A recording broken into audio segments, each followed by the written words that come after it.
आज हम एक ऐसी कहानी की दुनिया में उतर रहे हैं जो मतलब लिखी तो गई थी 1985 में, लेकिन जब आप इसके किस्से सुनेंगे ना तो लगेगा कि ये तो कल रात ही लिखी गई है। कहानी है महान लेखक कमलेश्वर की और शीर्षक है इतने अच्छे दिन। और इसमें सबसे अनोखी बात यह है कि कमलेश्वर ने अपनी जिंदगी में इसे कभी छपने नहीं दिया। ये उनके जाने के बाद उनके कागजों में मिली।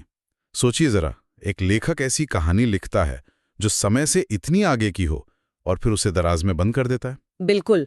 और जब ये 2014 में छपे तो पढ़ने वालों के होश उड़ गए होंगे। हाँ, सबके होश उड़ गए। सबने कहा कि ये तो हमारी आज की कहानी है। तो आज हमारी कोशिश इसी पहेली को सुलझाने की है। एक तरफ है अच्छे दिनों का वो जोरदार शोर जो हमें हर तरफ सुनाई देता है, और दूसरी तरफ है कहानी के एक बूढ़े किरदार की खामोशी। हम इन दोनों के बीच की खाई को समझने की कोशिश करेंगे। और ये भी कि 1985 में ऐसा क्या था जिसने कमलेश्वर को ये लिखने पर मजबूर किया, और आज ऐसा क्या है जो ये कहानी हमें अपने ही समय का आईना लगती है। चलिए इस कहानी की परतें खोलते हैं। तो कहानी शुरू होती है एक बेनाम जगमगाते शहर से। हर टीवी चैनल, हर अखबार, हर होर्डिंग पे बस एक ही बात है, इतने अच्छे दिन आ गए हैं, अब कोई दुख नहीं, हर हाथ को काम, हर खेत को पानी। लोग सड़कों पर नाच रहे हैं, सेल्फी ले रहे हैं, एक दूसरे को बधाइयां दे रहे हैं। एक जश्न का माहौल है जिसे लगातार बनाया जा रहा है। यहाँ ये जो बनाया जा रहा है शब्द है ना, ये बहुत जरूरी है। ये सिर्फ एक नारा नहीं है, ये एक माहौल की इंजीनियरिंग है। कमलेश्वर दिखा रहे हैं कि कैसे मीडिया के जरिए एक खास तरह की सच्चाई को बार बार दोहराया जाता है। मनोविज्ञान में इसे इल्यूजन ऑफ ट्रूथ इफेक्ट कहते हैं। अच्छा, ये इल्यूजन ऑफ ट्रूथ इफेक्ट, ये क्या है? क्या ये वैसा ही है जैसे कोई व्हाट्सएप फॉरवर्ड इतनी बार हमारे पास आता है कि हम उसे सच मानने लगते हैं? बिल्कुल वही। जब कोई बात, चाहे वो कितनी भी खोखली क्यों ना हो, उसे हर तरफ से जितनी बार सुनाया जाए कि वो एक स्थापित सच लगने लगे। कहानी का पूरा माहौल इसी साइकोलॉजिकल सिद्धांत पर टिका है। और ये सिर्फ आज की बात नहीं है। कमलेश्वर 80 के दशक के मध्य में ये लिख रहे थे। वो दौर भी राजनीतिक उथल-पुथल का था। इमरजेंसी के बाद एक नई सरकार आई थी, बड़े बड़े वादे किए जा रहे थे। इस कहानी में उस दौर की झलक भी है और भविष्य की चेतावनी भी। और इसी शोर के बीच कहानी का मुख्य किरदार है एक बूढ़ा आदमी जिसका कोई नाम नहीं है। सब उसे बस बाबूजी कहते हैं। वो पार्क में बैठे एक बच्चे को देख रहे हैं जो अपने नए फोन पर गेम खेल रहा है। बाबूजी उससे पूछते हैं, बेटा तुम्हें अच्छे दिन दिख रहे हैं? और बच्चे का जवाब बहुत दिलचस्प है।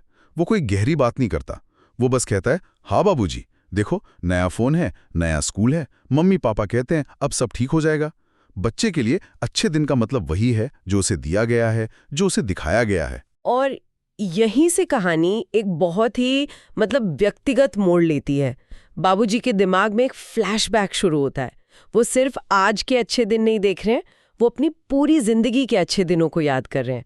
उन्हें याद आता है 1947 जब देश आज़ाद हुआ था।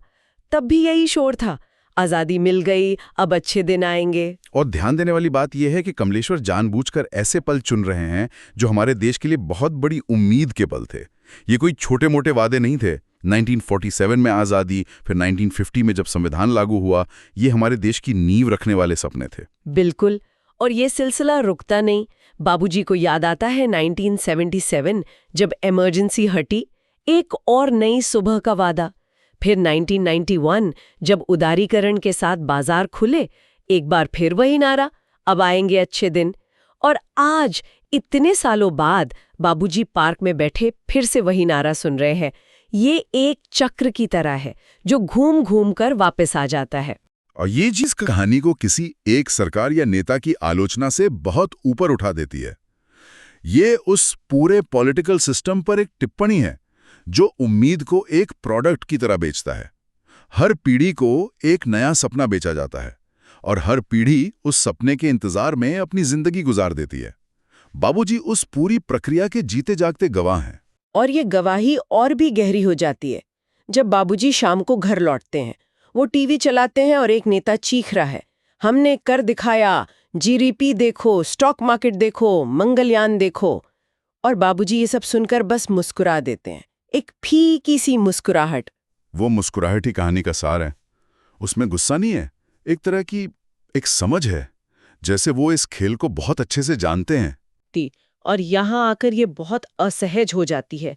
बाबूजी खिड़की से बाहर झांकते हैं तो पड़ोसी के घर के बाहर नई चमचमाती गाड़ी खड़ी है। बेटी के लिए नई स्कूटी आई है, विकास तो दिख रहा है। हाँ, सतह पर विकास है, लेकिन बाबूजी को याद आता है कि इसी पड़ोसी का बेटा पिछले साल नौकरी ना मिलने की वजह से फांसी लगा चुका है। और इस खबर को, इस दुख को अच्छे दिन के शोर ने पूरी तरह से दबा दिया है। इस पर कोई बात नहीं करता क्योंकि ये जश्न के माहौल को खराब कर देगा। या स्टॉक मार्केट एक आम इंसान की जिंदगी की सच्चाई बता सकते हैं? कमलेश्वर कह रहे हैं कि अच्छे दिनों का ये नैरेटिव, ये कहानी व्यक्तिगत त्रासदियों पर पर्दा डालने का काम करती है। ये एक चयनात्मक उत्सव है जहां हम सिर्फ अच्छी खबरों को चुनते हैं और बुरी खबरों को अनदेखा कर देते हैं।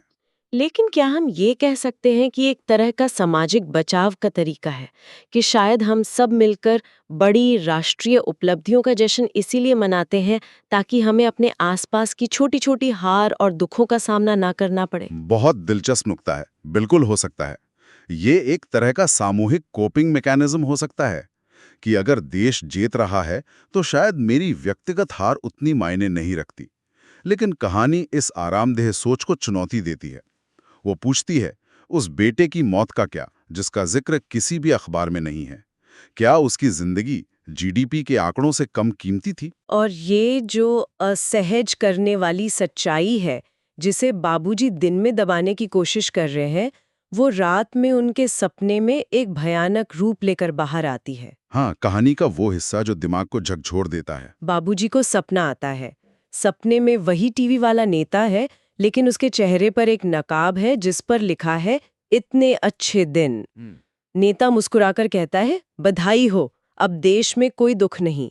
बाबूजी उससे सवाल करते हैं, तो फिर किसान क्यों मर रहे हैं? नेता सिर्फ हंसता है। तो नौजवान बेरोजगारी से आत्महत्या क्यों कर रहे हैं? नेता का हंसना और जोर का हो जाता है। तो औरतें सड़कों पर सुरक्षित क्यों नहीं है? हर सवाल का जवाब एक हंसी है। ये बहुत डरावना है। ये दिखाता है कि सिस्टम के पास इन सवालों का कोई जवाब नहीं है या वो जवाब देना ही नहीं चाहता। और नकाब के नीचे बाबूजी का अपना ही चेहरा होता है।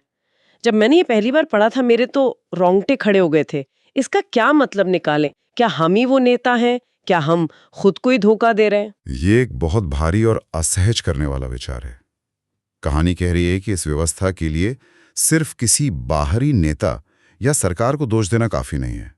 जब हम अपने पड़ोसी के बेटे की आत्महत्या पर चुप रह जाते हैं, जब हम किसानों की मौत की खबर पढ़कर अखबार पलट देते हैं, जब हम मुश्किल सवाल पूछने के बजाय पॉजिटिव माहौल बनाए रखने में मदद करते हैं, तो वो नकाब हम भी पहन लेते हैं।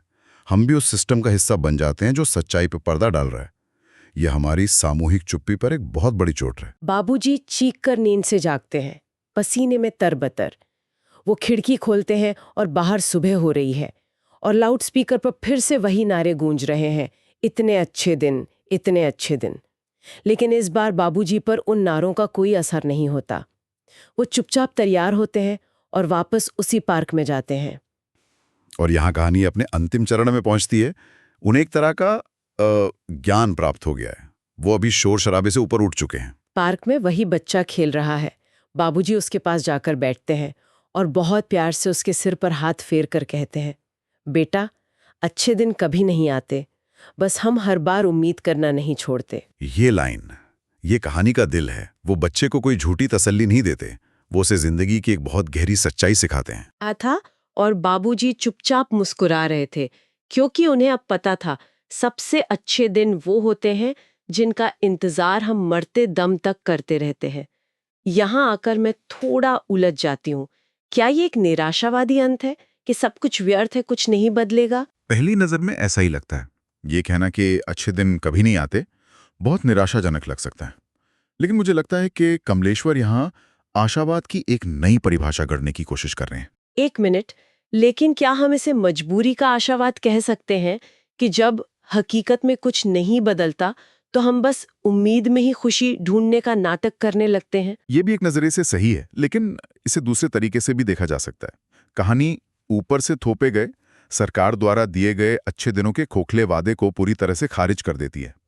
वो कहती है कि कोई मसीहा आकर तुम्हारी जिंदगी नहीं बदलेगा, लेकिन साथ ही यह इंसान की उस अंदरूनी ताकत का जश्न मनाती है जिसे उम्मीद कहते हैं।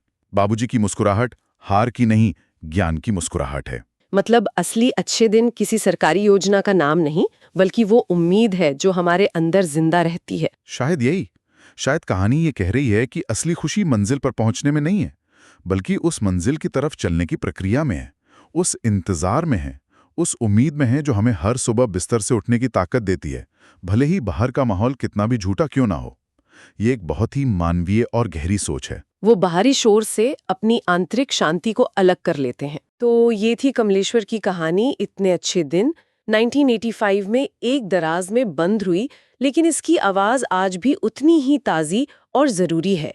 ये हमें बार बार याद दिलाती है कि नारों और असलियत के बीच का फासला हमें खुद नापना पड़ता है। और शायद कमलेश्वर ने ऐसे इसीलिए कभी छपने नहीं दिया होगा।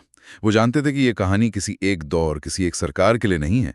ये हर उस दौर के लिए है जहां सच से ज्यादा शोर की कीमत होती है। तो इस चर्चा को खत्म करते हुए एक सवाल हमारे सुनने वालों के लिए छोड़ जाते हैं। सवाल सिर्फ राजनीतिक नारों का नहीं है। सवाल ये है कि हम अपनी रोजमर्रा की जिंदगी में अच्छे दिनों का इंतजार कैसे करते हैं। क्या हम किसी बाहरी घोषणा, किसी प्रमोशन, किसी लॉटरी का इंतजार कर रहे हैं जो आकर सब कुछ ठीक कर देगी, या फिर अच्छा दिन हमारे अंदर की वो उम्मीद है, वो कोशिश है जो हमें हर मुश्किल के बावजूद चलाए रखती है, चाहे बाहर कितना भी शोर क्यों ना हो।